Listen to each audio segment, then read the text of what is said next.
Hello everyone, my name is मंग Upadhyay. Welcome to मंग bio classes.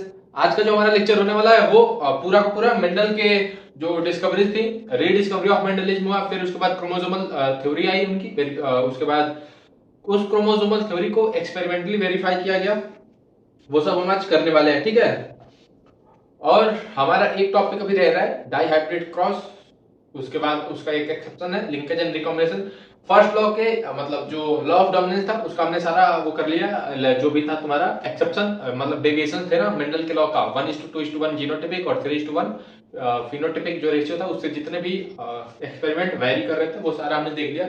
चाहे वो तुम्हारा इनकम्प्लीट डोमिनेंस हो स्नैपड्रैगन मिराबिलिस जलापा में, कोडोमिनेंस हो एबीओ ब्लड ग्रुप में, मल्टीपल एलेलिज्म हो तुम्हारे एबीओ ब्लड ग्रुप में, प्लियोट्रॉपी हो फिनाइलकीटोन्यूरिया स्टार्च ग्रेन सिंथेसिस, उसके बाद तुम्हारा पॉलीजेनिक इनहेरिटेंस हो ह्यूमन के स्किन में, कॉम्प्लीमेंट्री जीन वाला हो लेथाइलोसोडोटस में, एपिस्टेटिस सप्लीमेंट्री, फिर तुम्हारा एक कॉम्प्लीमेंट्री जीन और भी बहुत सारे थे ना डुप्लीकेट जीन। तो ये सब हमने देखा। आज हमारा जो टॉपिक होने वाला है वो होने वाला है मेंडल के रीडिस्कवरी पे। देखो, मेंडल थे तो एक चर्च के पॉप, मतलब जो चर्च में एक होता है पॉप, वो प्रेयर कराते हैं और बाकी के जो भी फंक्शंस होते हैं वो सब मैनेज करते हैं। चर्च का मैनेजमेंट उनके हाथों में होता है, आई थिंक सो। हम मंदिर के बारे में जानते हैं पूरा अच्छे से, पुजारी उजारी। चर्च के बारे में मुझे उतना जानकारी नहीं है, मेरा एक फ्रेंड था, बट इन सब टॉपिक में हमारी बात नहीं हुई। ये सब छोड़ो। ग्रेगर जॉन मेंडल तुम्हें इतना पता होना चाहिए, चर्च के एक पॉप थे। तो उनके जो चर्च का गार्डन था वहां पे वो पीपे, स्वीट गार्डन पीपे, उसका पाइथन से टाइप साइंटिफिक नेम है। तुम्हें मैं एक क्वेश्चन दे रहा हूँ, जो तुम्हारा स्वीट पी है उसका क्या बोलते हैं साइंटिफिक नेम, तुम कमेंट करो। मैंने अभी जस्ट पिछले क्लास में ही बताया था, ठीक है। जो थे वो ग्रेगर जॉन मेंडल, उन्होंने पी पे 7 इयर्स काम किया, 1856 से 1863 तक, ठीक है। उन्होंने अपने काम को, ये तो उनका वर्किंग पीरियड हो गया, ये तो उनका वर्किंग पीरियड हो गया। अब उन्होंने अपने काम को पब्लिश किया 1865 में।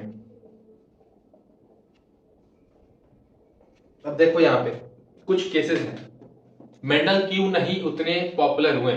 आज हम जानते हैं ना मेंडल को, जब वो एक्सपेरिमेंट कर रहे थे 1865 में, जब उन्होंने अपना काम को पब्लिश किया, उस टाइम वो क्यों नहीं उतने पॉपुलर हुए। उसके पीछे का कारण यह है कि उसी टाइम में थ्योरी ऑफ इवोल्यूशन जो डार्विन ने दिया था, मतलब डार्विन का कॉन्सेप्ट आया था ना, उस टाइम पे उधर डार्विन का वो चल रहा था। डार्विन एक बड़े घर के थे, ऑब्वियस बात है, साइंटिस्ट के घर के थे, ठीक है। तो डार्विन का भी एक बहुत इंटरेस्टिंग कहानी है कि वो ये डिस्कवरी करने बहुत आलसी बच्चा था वो। डार्विन जो थे ना वो बहुत आलसी थे। ग्रेगर जॉन मेंडल जो थे उनको रिकॉग्निशन नहीं मिली, क्योंकि पहला जो केस था, उन्होंने बायो में मैथ्स बहुत अच्छे से लगा दी।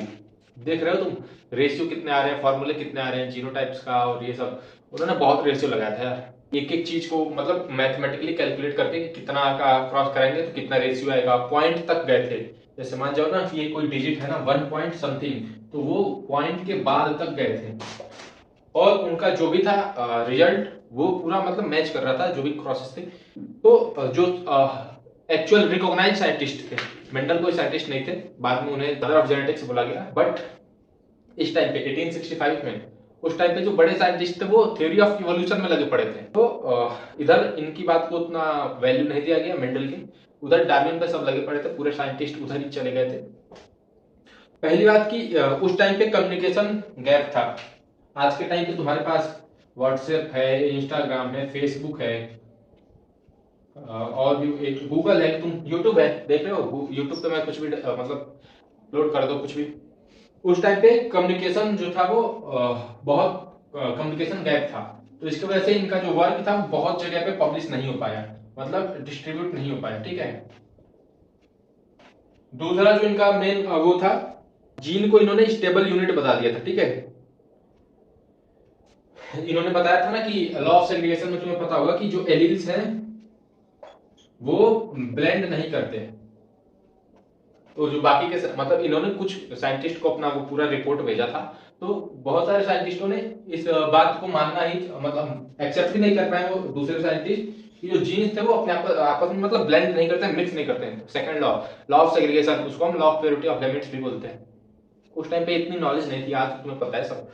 तो दो रीजन ये हो गए। तीसरा रीजन कि बायो में उन्होंने भर भर के मैथ लगा दिया, ठीक है। और उसके बाद कोई जब दो साइंटिस्ट थे उनके पास इन्होंने अपना वर्क भेजा तो उन्होंने कुछ सीड्स भेजे, जैसे डेविएशन हो रहा था ना, तो उन्होंने कुछ सीड्स भेजे, तो इसका कोई फिजिकल प्रूफ नहीं दे पाए मेंडल, फिजिकल प्रूफ भी नहीं था उन सीड्स में जो साइंटिस्ट ने भेजा थे उधर से, ठीक है। उन साइंटिस्ट का नाम तुम्हें नहीं याद करना है। तो ये कुछ रीजन थे, पहला कम्युनिकेशन गैप, दूसरा तुम्हारा एलील्स ब्लेंड नहीं होते हैं, मतलब मिक्स नहीं होते हैं, ये एक अलग बीमारी थी। उसके बाद कम्युनिकेशन गैप होने की वजह से उनका जो पब्लिश था वो बहुत जगह तक स्प्रेड नहीं हो पाया, कई सारी मतलब मैगजीन और इन सब में, न्यूज़पेपर में उस समय पब्लिश नहीं हो पाया, फिजिकल प्रूफ नहीं था, और बायो में मैथ को लगा दिया था, इस ये कुछ कारण थे। और इधर डार्विन अपने हाई पीक पे थे, तो ये था कुछ उनके फेमस ना होने के पीछे का वजह। उसके बाद 1900 में ये तुम्हारे 1865 और बैड लक मेंडल का ये था कि ये रीडिस्कवरीज से पहले 1900 में इनकी रीडिस्कवरी हुई, इसके पहले ही मेंडल की डेथ हो चुकी थी। सबसे बैड लक जो था इनके साथ वो यही था कि इनकी डेथ हो गई, अनफॉर्चुनेट साइंटिस्ट में इनका नाम आता है। तो 1900 में इनकी डिस्कवरी हुई, 3 साइंटिस्ट। अब देखो इसीलिए मैं बोलता हूँ कि अगर तुम कुछ अच्छे मन से काम करोगे ना तो नेचर उसे सपोर्ट करेगा। 3 अलग अलग देश, 3 अलग अलग देश, ह्यूगो डी ब्रीज, टी सेनमार्क, टी, यार ये साइंटिस्ट का नाम भी ऐसे होता है ना कि शेरमार्क। आराम से तुम भी पढ़ो यार, साइंटिस्ट में जाओ, तब हमें याद रखने में, नाम याद रखने में आसानी होगी। पप्पू, सप्पू, कप्पू, जो भी हो। उसके बाद तुम्हारा संतोष, मनोज, ये सब नाम याद करने में आसानी होगी। तो ये कहाँ से तुम बोलते हैं, ये ऐसा नाम कौन याद करेगा, शेरमार्क, डिब्रीज और ये सब। तुम भी जाओ साइंटिस्ट, मतलब मेजोरिटी, तो तुम नीट देख रहे हो, ये लेक्चर देख रहे हो, डॉक्टर बनना है, बट साइंटिस्ट फील्ड भी उतना बुरा नहीं है, ठीक है, तो हमें आसानी होगी। तो इन्होंने क्या किया कि अलग अलग देश में, कोई जर्मनी में कर रहा है, कोई हॉलैंड में कर रहा है, कोई इंग्लैंड में कर रहा है, कोई कहीं कर रहा है, मतलब तीनों अलग अलग देश में एक साथ एक चीज देख रहे हो, डिफरेंट कंट्रीज,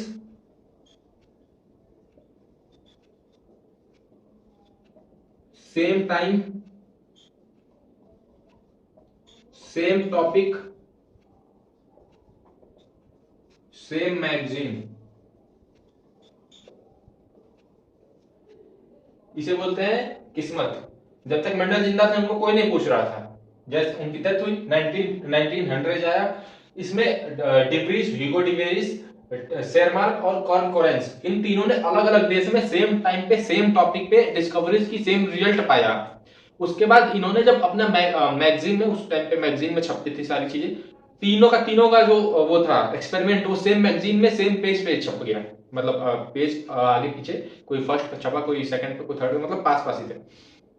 तो वहां से तुम आइडिया लगा सकते हो कि जब तक मेंडल जिंदा थे तब तक कुछ हुआ नहीं, मर गए, मतलब डेथ हो गई उनकी। तो उसके बाद तीनों डिफरेंट साइंटिस्ट अलग अलग क्या बोलते हैं डिस्कवरीज करती है सेम चीज पे, तो यहाँ से उनकी रीडिस्कवरी हुई। यहाँ से क्योंकि ये तीनों साइंटिस्ट थे तो इनकी बात को तो मतलब क्या बोलते हैं लिया जाएगा हैवी। यहाँ से कॉन्सेप्ट आया क्रोमोजोम का, यहाँ से किसका कॉन्सेप्ट आया, क्रोमोजोम का। क्रोमोजोम क्या था उस टाइम पे 1900 में, क्रोमोजोम ये था कि कोई एक चीज है, न्यूक्लियस, कोई एक चीज है जो सेल डिवाइड करने से पहले दोगुनी हो जा रही है। मतलब तुम्हें पता है ना यार क्रोमोजोम डिवाइड करता है, क्या बात कर रहे हो। माइटोसिस का प्रोफेज, मेटाफेज, एनाफेज, टीलोफेज।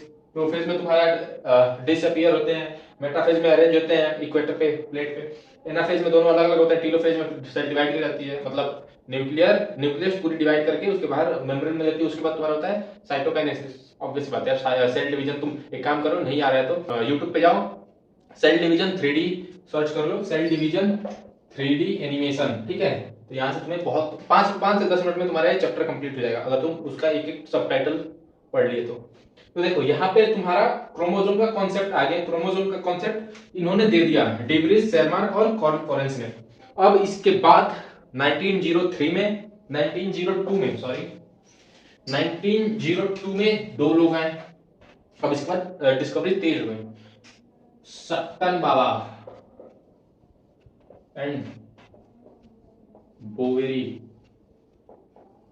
इन्होंने दिया क्रोमोसोमल थ्योरी ऑफ इनहेरिटेंस। अच्छा, मैं क्रोमोसोमल को ऐसे लिख रहा हूं, CRSML, क्रोमोसोमल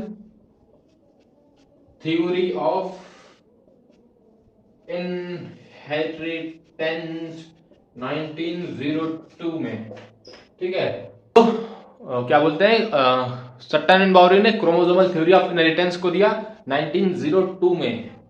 अभी तुम अंग्रेज होते तो इसे बोलते 1902, बट हम इंडियन है, इंडियन अपना इंडियन के जैसे रहते हैं। ठीक है, इन्होंने क्या किया कि क्रोमोसोम सेग्रीगेट कर रहा था, सेग्रीगेशन, प्लस मेंडल के जो क्या थे वो प्रिंसिपल्स, इसको माइंड में रखते हुए इन्होंने क्या किया, क्रोमोसोम के सेग्रीगेशन वाले कॉन्सेप्ट को और मेंडल के प्रिंसिपल को साथ में लेते हुए, मतलब दिमाग में रखते हुए कि ऐसा भी कुछ होता है, इन्होंने आगे काम किया। ठीक है, अब इनमें कुछ धीरे धीरे करके प्रोसेसेस हैं, उसको हम एक एक करके डिस्कस करते हैं। ठीक है, देखो, इन्होंने ये देखा कि मतलब ये जो थ्योरी है वो एक्सप्लेन करती है, पहला ये चीज बोलती है कि जो गैमीट्स होते हैं, ह्यूमन मेल्स में स्पर्म और फीमेल्स में एग्स, ऐसे ही प्लांट्स में जाओगे पॉलन ग्रेन और तुम्हारा ओवरी एग, तो वो तुम्हारा हेरिडिटरी कैरेक्टर कैरी करते हैं। हेरिडिटरी कैरेक्टर क्या होता है, जीन होता है। तो जो गैमीट्स होते हैं वो जीन कैरी करते हैं, जो एक जनरेशन से नेक्स्ट जनरेशन में ट्रांसफर होता है। इस क्रोमोसोमल थ्योरी का पहला जो था वो क्या बोलते हैं उसे, स्टेटमेंट था। ठीक है, न्यूक्लियस वो जगह है जहां पे ये जो हेरिडिटरी कैरेक्टर्स है, हेरिडिटरी कैरेक्टर्स, अच्छे से समझो यार, ये जो हेरिडिटरी कैरेक्टर्स हैं, थ्योरी ये कहती है, जो क्रोमोसोमल थ्योरी ऑफ इनहेरिटेंस ये कहती है कि गैमेट्स ये हेरिडिटरी कैरेक्टर कैरी करते हैं, और ये जो हेरिडिटरी कैरेक्टर्स होते हैं ये न्यूक्लियस में डिवाइड होती है। ठीक है, ये स्टेटमेंट बना के लिखते जाना। उसके बाद क्रोमोसोम और जीन्स ये दोनों पेयर में पाए जाते हैं, इस थ्योरी का ये कहना था, क्रोमोसोम और जीन्स पेयर में पाए जाते हैं। ठीक है, उसके बाद एक जीन पेयर के जो दो एलील्स होते हैं वो होमोलोगस साइट पे प्रेजेंट होते हैं on homologous chromosome.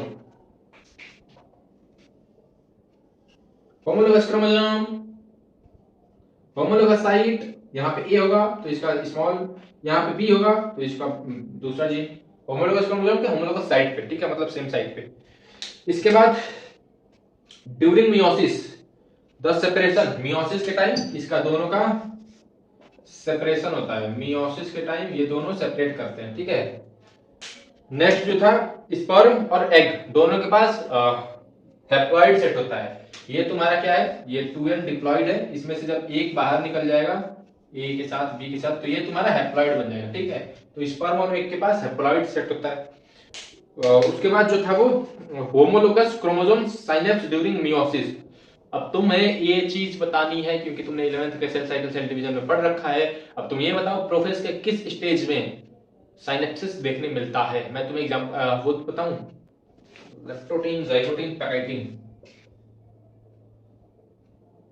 Leptotene, zygotene, pachytene, diakinesis, diplotene, diplotene diakinesis, diplo diakinesis, pachytene, zygotene, leptotene.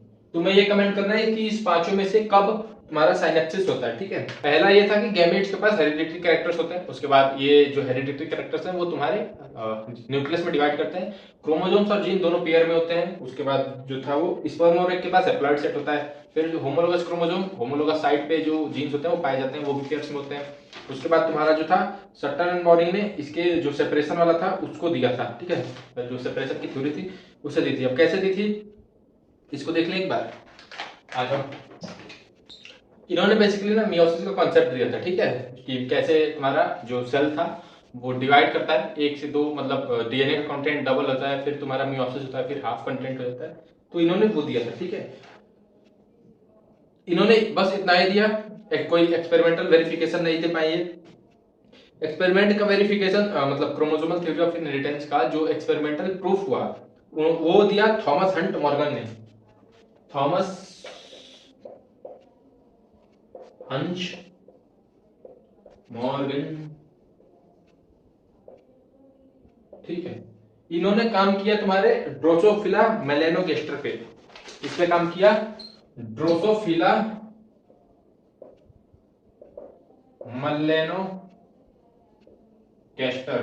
देखो ये कोई भी नाम तुम लिखो तो या तो उसे इटैलिक्स में लिखना या फिर उसके नीचे क्या बोलते हैं वो लगा देना अंडरलाइन। हम बात कर रहे थे कि मेंडल की जो रीडिस्कवरी हुई वो तुम्हारी ह्यूगो डिवेरिश, कार्ल कोरेंज और टी सेनमार्क ने किया था, सेनमार्क, ठीक है, 1900 में। वहां से तुम्हारा जो कॉन्सेप्ट ऑफ क्रोमोसोम आया कि क्रोमोसोम कुछ होता है, क्रोमोसोम कुछ होता है और उसमें जीन्स पाए जाते हैं, ये वहां से कॉन्सेप्ट आया रीडिस्कवरी ऑफ मेंडलिज्म से। उसके बाद तुम्हारा वो क्या हुआ, क्रोमोसोमल थ्योरी ऑफ इनहेरिटेंस आया कि क्रोमोसोम ही तुम्हारा हेरिडिटरी कैरेक्टर्स को कैरी करता है। इसे दिया था सटन एंड बॉरी ने 1902 में रीडिस्कवरी हुई 1900 में। उसके 2 साल के बाद तुम्हारा क्रोमोसोमल थ्योरी ऑफ वेरिफिकेशन आया। उसके बाद एक साइंटिस्ट थे Thomas Hunt Morgan. Thomas Hunt Morgan ने ड्रोसोफिला मेलेनोगेस्टर पे काम किया था। ड्रोसोफिला मेलेनोगेस्टर जो एक है क्या बोलते हैं इसका मक्खी का नाम है, ठीक है। ये इसको चूज करने के पहले कुछ इसका बेनिफिट थे। ऐसा नहीं था अगर तुम ह्यूमन पे ये करने लगो ना कोई क्या बोलते हैं एक्सपेरिमेंट सक्सेस नहीं हुआ, क्योंकि लाइफ स्पैन भी तो लंबा है ना। ये देखो इसको इन्होंने क्या किया, आर्टिफिशियल मीडियम में लेबोरेटरी में ग्रो कराया, ठीक है। दूसरा ये इन्होंने काम किया कि इसकी लाइफ साइकिल छोटी होती है, मतलब ड्रोसोफिला मेलेनोगेस्टर को क्यों लिया एक्सपेरिमेंट के लिए। थॉमस हंट मॉर्गन ने क्या दिया था, एक्सपेरिमेंटल प्रूफ दिया था। किसका दिया था भाई, experimental proof, experimental proof of chromosomal theory of inheritance का दिया था, ठीक है। तो इन्होंने ड्रोसोफिला मेलेनोगेस्टर पे काम किया, आर्टिफिशियल मीडियम में इन्होंने ग्रो किया लेबोरेटरी में। इसकी साइकिल जो होती है, लाइफ साइकिल, वो 2 वीक की होती है। एक फ्लाई बहुत सारे ज्यादा मतलब ह्यूज अमाउंट की फ्लाइज को रिप्रोड्यूस कर सकती है। उसके बाद मेल जो होता है वो छोटा होता है। आप आसानी से तुम मॉर्फोलॉजिकली भी इसे डिस्टिंग कर सकते हो, मॉर्फोलॉजिकली देख के भी पहचान सकते हो कि कौन सा मेल है कौन सा फीमेल है, क्योंकि मेल जो होता है वो स्मॉल होता है, फीमेल जो होती है वो लार्ज होती है, ठीक है। यहाँ पे जो लो माइक्रोस्कोप भी अगर है कोई, ये जरूरी नहीं है कि हाई माइक्रोस्कोप, हाई रेजोल्यूशन वाला ही माइक्रोस्कोप चाहिए, इलेक्ट्रॉन माइक्रोस्कोप चाहिए। यहाँ पे लो पावर के माइक्रोस्कोप से भी इसमें बहुत सारी ऐसी कैरेक्टर्स थी हेरिडिटरी, मतलब जो ट्रांसफर हो सके एक जनरेशन से दूसरी जनरेशन में, ऐसी बहुत सारी इंफॉर्मेशन थी जो लो माइक्रोस्कोप से भी देखी जा सकती थी। तो इन्होंने एक मक्खी पे काम किया, उसका नाम था ड्रोसोफिला मेलेनोगेस्टर, ठीक है। तो यहाँ पे हमारा एक पार्ट कंप्लीट होता है, ठीक है। इसके बाद तुमने क्या बोलते हैं, इसके पहले वाले लेक्चर में तुमने देख लिया होगा, इसके पहले के पहले, मतलब इसके पहले कहने का मतलब है कि पहले, ये नहीं कि इसके जस्ट पहले वाला, उसमें तुमने देख लिया होगा मोनोहाइब्रिड क्रॉस क्या होता है, डाइहाइब्रिड क्रॉस क्या होता है, टेस्ट क्रॉस क्या होता है। फिर तुम्हारा पूरा डिवीजन लॉ ऑफ मेंडल पढ़ा था, फिर मेंडल के लॉ के डेविएशंस पढ़े थे। फर्स्ट लॉ में बहुत सारे डेविएशन थे, सेकंड लॉ में कोई डेविएशन नहीं था, थर्ड लॉ में तुम्हारा लिंकेज एंड रिकॉम्बिनेशन डेविएशन था। फर्स्ट एंड सेकंड लॉ तुम्हारे मोनोहाइब्रिड क्रॉस का थे, थर्ड लॉ तुम्हारा डाइहाइब्रिड क्रॉस का था। उसके पहले तुमने क्या बोलते हैं Mendel Punnett square test cross. उसके बाद मेंडल कैसे काम किए, मेंडल के एक्सपेरिमेंट के मटेरियल क्या थे, मेंडल के एक्सपेरिमेंट के प्रोसीजर क्या थे, मेंडल के एक्सपेरिमेंट के ऑब्जर्वेशंस क्या थे। उसके बाद कौन कौन कहां से उन्होंने मतलब नॉलेज इकट्ठा करके अपना काम किया था, ये सब हमने देख लिया था। अब हमें जो देखना है, रीडिस्कवरी हमने देख ली मेंडल की, क्रोमोसोमल थ्योरी सटन बाउरी की हमने देख ली। कुछ 8 पॉइंट्स मैंने बताया ना, 7-8 पॉइंट्स बताए कि जो गैमेट्स होते हैं वो तुम्हारा क्या बोलते हैं हेरिडिटरी कैरेक्टर्स को रखते हैं। एक्स में तुम्हारा haploid number of set present होता है, और जीन्स जो होते हैं वो तुम्हारे हेरिडिटरी कैरेक्टर्स को मतलब ट्रांसफर करते हैं थ्रू जीन्स, ठीक है। फिर न्यूक्लियस ऐसी साइट है जहां पे हेरिडिटरी कैरेक्टर डिवाइड होते हैं, क्रोमोसोमल्स और जीन्स पेयर में पाए जाते हैं, होमोलोगस क्रोमोसोम के होमोलोगस साइट्स पे ये दोनों पाए जाते हैं। उसके बाद तुम्हारा होमोलोगस क्रोमोसोम साइनेप्सिस शो करता है ड्यूरिंग मियोसिस। तो ये सारे जो थे वो कॉन्सेप्ट थे क्या बोलते हैं इसके क्रोमोसोमल थ्योरी ऑफ इनहेरिटेंस के। इन्होंने कोई एक्सपेरिमेंटल प्रूफ नहीं दिया, एक्सपेरिमेंटल प्रूफ दिया थॉमस हंट मॉर्गन ने। थॉमस हंट मॉर्गन ने ड्रोसोफिला मेलेनोगेस्टर पे काम किया, और क्यों इस पे काम किया, ये उसका वजह है क्योंकि ये आसानी से लेबोरेटरी में ग्रो हो सकती है। 2 वीक इसकी लाइफ साइकिल है, 14 दिन की। उसके बाद एक फ्लाई से बहुत सारे हम फ्लाइज को प्रोड्यूस कर सकते हैं। मेल छोटा होता है, मॉर्फोलॉजिकली डिस्टिंक्ट कर सकते हैं, फीमेल बड़ी होती है। फिर मेनी हेरिडिटी, बहुत सारे हेरिडिटी के कैरेक्टर्स होते हैं जो हमें लो माइक्रोस्कोप से भी देखने को मिलते हैं। अब हमारा समझो तो 50% चैप्टर, 50 का तुम 60-70% मान लो, इतना हमारा चैप्टर कंप्लीट हो चुका है। इसके बाद हमारा जेंडर डिटर्मिनेशन और जेनेटिक डिसऑर्डर बस बच रहा है, उसको हम करेंगे नेक्स्ट क्लास में। आज का आई नो थोड़ा छोटा है लेक्चर, तो चलो फिर मिलते हैं नेक्स्ट क्लास में। तब तक के लिए टेक केयर, सी यू।